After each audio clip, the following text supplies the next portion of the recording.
नमस्कार. माझ्या व्हिडिओमध्ये तुमच्या सगळ्यांचं खूप खूप स्वागत. श्री स्वामी समर्थ, जय स्वामी समर्थ या गोड शब्दांनी आपण आपल्या व्हिडिओची सुरुवात करत आहोत. तुम्ही सगळ्यांनी टायटल बघितलंच असेल की आज आपण कशाबद्दल बोलणार आहे. अर्थातच जीवनामध्ये आपण सर्व काही करून बघतो आणि आपल्याला वाटतं की लॉ ऑफ ॲक्शन झालं किंवा मग मॅनिफेस्टेशन या सर्व गोष्टी जर आपल्या कामी येत नसतील तर आपलं भाग्यसुद्धा आपल्यासोबत किंवा आपल्याला साथ देत नाही असं आपल्याला वाटत राहतं आणि आपल्यामध्ये आत्मविश्वास कमी होतो. तर चला बघूया जीवनामध्ये कसे आपण सुख, शांती, समाधानी या सगळ्या गोष्टी आपल्या जीवनामध्ये आणू शकतो. अर्थातच आपण आपल्या भाग्याला बदलू शकतो. या व्हिडिओमध्ये माहिती सांगितलेल्याप्रमाणे अशा 2 क्रिया आपल्याला करायच्या आहेत ज्या आपल्या इच्छापूर्तीसाठी अत्यंत महत्त्वपूर्ण ठरणार आहेत. विचार आणि इच्छा आपल्या अंतर्मनापर्यंत म्हणजेच की ब्रह्मांडापर्यंत पोचली तर ती इच्छा खऱ्या रूपामध्ये निर्माण होत असते. परंतु ही वेळ नक्की कोणती आहे हे मात्र कोणी सांगत नाही. तुम्ही कॉन्शियस माइंड पूर्णपणे ॲक्टिव्ह होईल हे सर्वच सांगतात, परंतु तो कधी होणार आहे, त्याची वेळ कोणती आहे, तर त्याची वेळ म्हणजे सकाळी उठल्यानंतर आपला सबकॉन्शियस माइंड ॲक्टिव्ह असतो. परंतु साधारणतः जेव्हा आपण उठतो तेव्हा आपला माइंड ॲक्टिव्ह असतो, म्हणजेच की तो फक्त ऐकत असतो पण गोष्टी साठवून ठेवू शकत नाही. आपल्याला कोणतीही इच्छा पूर्ण करायची असेल तर ती वेळ खूप महत्त्वाची ठरते. ती वेळ म्हणजे सकाळी 3:40 ते 5:30 हीच वेळेला ब्रह्ममुहूर्त असे सुद्धा म्हणतात. त्यालाच क्रिएटर टाईम असे सुद्धा म्हणतात. शीख धर्मामध्ये यालाच एक सुंदर नाव दिलेलं आहे, अमृतवेला. जसं की ही वेळ अत्यंत महत्त्वपूर्ण मानली जाते. या वेळेमध्ये देवाची पूजेसाठी तसेच सर्वश्रेष्ठ हे कोणतंही काम असो यावेळी जर उठून माणसाने ते केलं तर अत्यंत उत्तम गतीने ते होत असते. त्याचबरोबर सकाळी उठून जर या वेळेमध्ये माणसाने काही क्रिया केल्या जसे की सौंदर्य, स्वास्थ्य, बुद्धी या सकारात्मक ऊर्जेने त्याला सर्व काही गोष्टी प्राप्त होत असतात.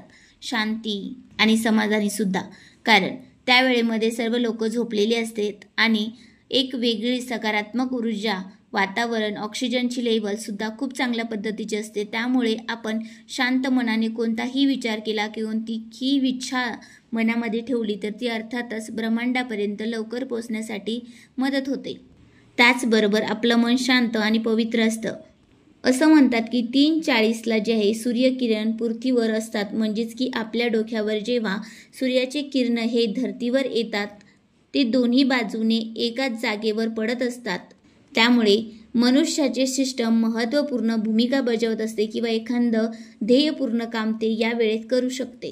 आणि हीच ती वेळ आहे जी आपल्याला ब्रह्मांडाच्या शक्तीपर्यंत पोहोचवू शकते. या वेळेला धार्मिक आणि आध्यात्मिक गोष्टी जर समजून घ्यायच्या झाल्या तर ब्रह्ममुहूर्त आपली म्हणजेच की शीख धर्मामध्ये याला अमृतवेला ही एकच वेळ आहे. याच वेळेला असं म्हणतात की बियांना मोडं येतात. महत्त्वपूर्ण भूमिका विकासासाठी मानली जाते. ज्योतिषशास्त्रानुसार दिवसातून 30 मुहूर्त असतात, परंतु हा सर्वात महत्त्वाचा मुहूर्त समजला जातो तो म्हणजे ब्रह्ममुहूर्त असतो. आध्यात्मिकनुसार शारीरिक, मानसिक प्रत्येक अंतर्मनापर्यंत नवीन ऊर्जा निर्माण करण्याची ही वेळ असते. रामायणानुसार रामाची लंका यावेळी अशोकावाटीमध्ये हनुमानजी ब्रह्ममुहूर्तामध्येच गेले होते आणि सीतामातेने मंत्र उच्चारामुळे त्यांचा आवाज जो आहे तिथे ऐकला होता. त्यामुळेच व्यवस्थित ध्येयसुद्धा गाठता आले. असे म्हणतात की ब्रह्ममुहूर्तामध्ये जे उठत असते ते लक्ष्मी, बुद्धी, आयु, चेतना प्राप्त करत असतात. आता या वेळेचा प्रयोग आपण कसा करू शकतो चला बघूया. सगळ्यात पहिला प्रयोग म्हणजे आपल्याला सकाळी 3:40 ते 5:30 पर्यंत उठायचं आहे. सर्व पहिले आपल्या कुलदेवतेचे 5 मिनिटं नामस्मरण करायचे आहे किंवा मग तुम्ही ज्या देवाला मानत आहात त्या देवाचे नामस्मरण करा. त्यानंतर आपल्यावर असलेल्या अडचणी किंवा तुमच्या मनामध्ये असलेला एखादा प्रश्न जो तुम्हाला ब्रह्मांडाला सांगायचा आहे तो एका कागदावर लिहायचा आहे आणि त्या ब्रह्मांडाला अशा सांगायच्या आहेत की कल्पना करा की तुम्हाला पैशाची अडचण आहे, तरीसुद्धा तुम्हाला असं कागदावर लिहायचं आहे की तुमच्या जीवनामध्ये तुम्हाला पैशाची कोणतीही अडचण नाही आणि तुमचे सर्व कामं पूर्ण होत आहेत. माझ्याकडे पैसा हा चालत येत आहे, त्यामुळे मी ब्रह्मांडाचे आभारी आहे आणि धन्यवाद सुद्धा करत आहे. हे 1 दिवस लिहायचं आहे आणि रोज म्हणायचं आहे. त्यानंतर ध्यान मुद्रेमध्ये बसा आणि कल्पना करा की जे पण तुम्ही कार्य करत आहात खूप चांगलं ते चालू आहे.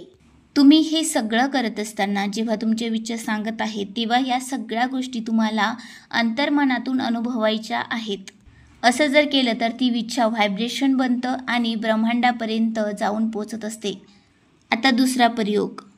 सकाळी 3:40 ते 5:30च्या दरम्यान आपल्याला उठायचं आहे.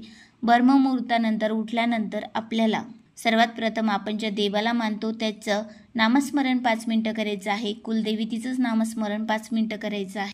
त्यानंतर आपल्याला आपली इच्छा 3 वेळेस बोलायची आहे. कोणत्याही प्रकारचा विचार करायचा नाही. अगदी अनुभव करून आणि मनाला एकाग्रतेने आपल्याला 3 वेळेस ह्या इच्छा युनिव्हर्सला सांगायच्या आहेत, म्हणजेच की ब्रह्मांडापर्यंत त्या पोचवायच्या आहेत. हे सगळं जे आहे आपण एकूण 7 दिवस कंटिन्यू करायचं आहे. तुम्हाला स्वतःच अनुभव येईल की तुमच्या जीवनामध्ये बऱ्याचशा अडचणी कमी झालेल्या असतील. त्यामुळे हा व्हिडिओ जर तुम्हाला आवडला असेल तर अर्थातच लाईक, शेअर, सबस्क्राईब करा. परत भेटूया अशा छोट्याशा व्हिडिओनी. धन्यवाद.